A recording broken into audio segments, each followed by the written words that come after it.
পক্ষী মানব ইন্দোনেশিয়ান যুবক সুলাইমান। আচ্ছা বলুন তো, এরকম চমৎকার একটা পাখির গায়ের মধ্যে আপনি পানি মারছেন, আর সেই পাখিটা ডানা ঝাপটে ডানা উল্টে আপনাকে স্বাগতম জানাচ্ছে, আপনার সাথে খেলছে, এবং আপনি যে তাকে গোসল করাচ্ছেন, এই বিষয়টা সে এনজয় করছে। এটা কি আমাদের সাথে হতে পারে? উত্তর হচ্ছে কখনোই না। কিন্তু পক্ষী মানব সুলাইমানের সাথে হতে পারে। সে পাখিদের ভাষা জানে, কাকাতুয়া, ময়না, টিয়া, এমনকি কাক, মাছরাঙ্গা থেকে শুরু করে বিভিন্ন প্রজাতির পাখির জন্য সে ভিন্ন ভিন্ন মৌখিক শব্দ উচ্চারণ করে, আর পাখিগুলো দৌড়ে এসে তার হাতে বসে যায়। এ এক বিরল যোগ্যতা আল্লাহ তাআলা তাকে দান করেছেন। যুবক সুলাইমানের এই দক্ষতা যোগ্যতা দেখে নবী হযরত সুলাইমান আলাইহিস সালামের কথাও মনে পড়ে যায়। যদিও তিনি আল্লাহ প্রদত্ত বিশেষ জ্ঞানে জ্ঞানী ছিলেন, পৃথিবীর সকল জীব জন্তু এমনকি জিনজাতিরাও পর্যন্ত তার অনুগত ছিল, কিন্তু বর্তমান জামানায় এসে এভাবে পক্ষীকুলকে নিজের বিশেষ ভাষা বা শব্দ ব্যবহার করে আয়ত্তে রাখা, বশ মানানো, এটা এক নজিরবিহীন ঘটনা।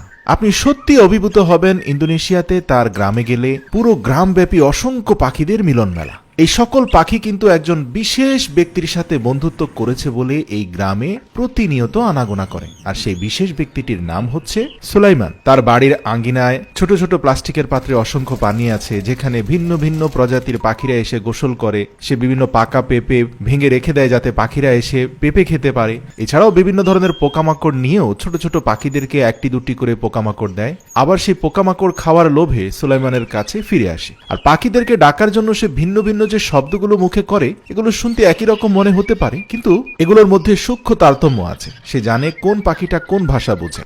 দেখবেন যে সে ইন্দোনেশিয়ান ভাষায় কিভাবে পাখিদেরকে আকৃষ্ট করতে হয়, কি ধরনের শব্দ কোন পাখি পছন্দ করে, এই বিষয়ে মানুষকে পরামর্শ দিচ্ছে। সে প্রায় তার ভিডিওতে বলে থাকে যে সে এ পর্যন্ত বেশ কিছু মানুষকে পাখিদের ভাষা শিখিয়েছে, যারা এখন কম বেশি পাখিদেরকে আকৃষ্ট করতে পারছে। সবচেয়ে ইন্টারেস্টিং লাগে যে সে হাত উঠানো মাত্রই তার বিশেষ কিছু পোষা পাখি আছে, ময়না, টিয়া, এরা দৌড়ে এসে তার হাতের উপরে বসে যায়, এবং সেখানে থাকা মাংসের টুকরো বা বিভিন্ন ধরনের খাবার তারা খেয়ে আবার চলে যায়। এমনকি তার কিছু পাখি আছে যারা অন্তত 1 থেকে 2 কিলোমিটার দূরেও তার সিগন্যাল বুঝতে পারে, সেখান থেকে উড়ে এসে তাকে সাহায্য করে। কিছু ছোট পাখি আছে, এরা তার পোষা নয়, এরা অতিথি, কিন্তু তার পোষা পাখিরা সেই অতিথি পাখিদেরকে সুলাইমানের ব্যাপারে অভয় দান করে বলেই এই নতুন পাখিগুলো দূর দূরান্ত থেকে এসে সুলাইমানের সেবা গ্রহণ করে, কারণ পাখিরা একজন আরেকজনের ভাষা বুঝে। দেখবেন কিছু কিছু পাখি এসে বিচিত্র ধরনের খেলায় মেতে ওঠে সুলাইমানের সাথে। এই যে চড়ুইটাকে দেখতে পাচ্ছেন, সে চিত হয়ে শুয়ে গেছে, সে কিন্তু অসুস্থ কোনো পাখি নয়, সে মূলত সুলাইমানের সাথে খেলছে।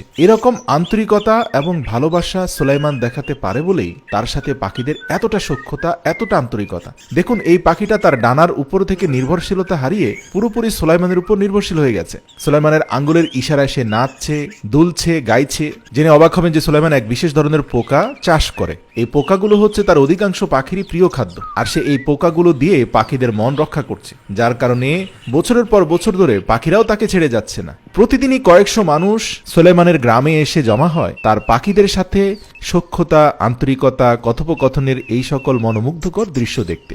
মানুষ দেখে অভিভূত হয় যে পাখিরা তার কথায় গোসল করছে, নাচছে, গাইছে, তার হাতের উপরে বসছে, তার দেওয়া খাবার খাইছে, যা সত্যি অসাধারণ। মানুষ এবং পাখির মধ্যে এতটা আন্তরিকতা, এতটা সৌহার্দ্য থাকতে পারে, তা যুবক সুলাইমানকে না দেখলে আপনি হয়তো বিশ্বাসই করতে পারতেন না।